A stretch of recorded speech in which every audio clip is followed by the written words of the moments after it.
প্রিয় যুবক, চরিত্রহীন হয়েও না, তোমার জীবন দিয়ে এটার খেসারত দিতে হবে। তোমার অপকর্মের দায়ভার আল্লাহর কসম অন্য কেউ নিবে না।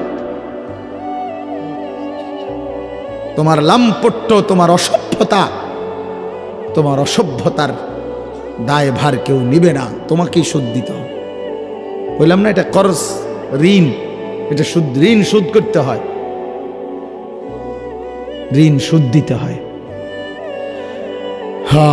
আল্লাহ আমাদেরকে মাফ করে দেন। আমি মনে করাই দিলাম, যদি কোনো ছেলে বোঝো তো ছেড়ে দাও, এক পবিত্র নারীর জন্য অপেক্ষা করো, এক হালাল স্ত্রীর জন্য অপেক্ষা করো। এই পৃথিবীতে এখনো আছে পবিত্র নারী, চরিত্রবান নারী আছে, যে আল্লাহর কাছে চায় আনা ইনদা যন্নি আব্দি বি।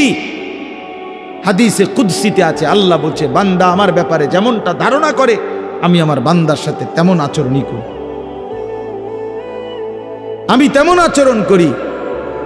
অতএব আমার বান্দা যদি দিল থেকে ইখলাসের সাথে নিজেকে পবিত্র রেখে, গুনাহ থেকে মুক্ত রেখে যদি অপেক্ষা করে যে আল্লাহ আমি একজন সতীসাধ্যী নেককার চরিত্রবান নারী চাই, আল্লাহর কসম মিলেই যাবে,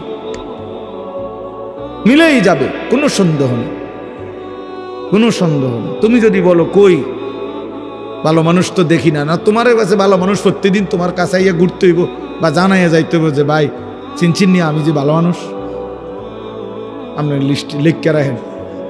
এটা কি কোনো নিয়ম হলো নি? কি আপনার কাছে আইয়া সমস্ত ভালো মানুষ দেখা করে যাইতে হইব একবার আইয়া? এটা কে আইন করছে? এটা এটা কোন আইনের কথা?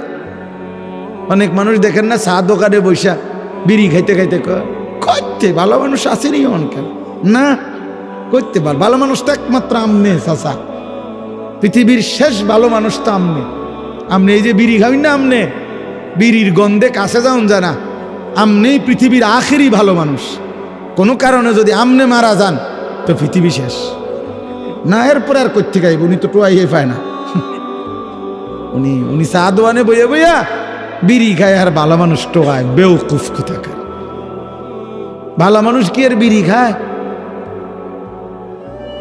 ভালো মানুষ কি আর চা দোয়ানে বেড়ি চায়, টেলিভিশন দেখে?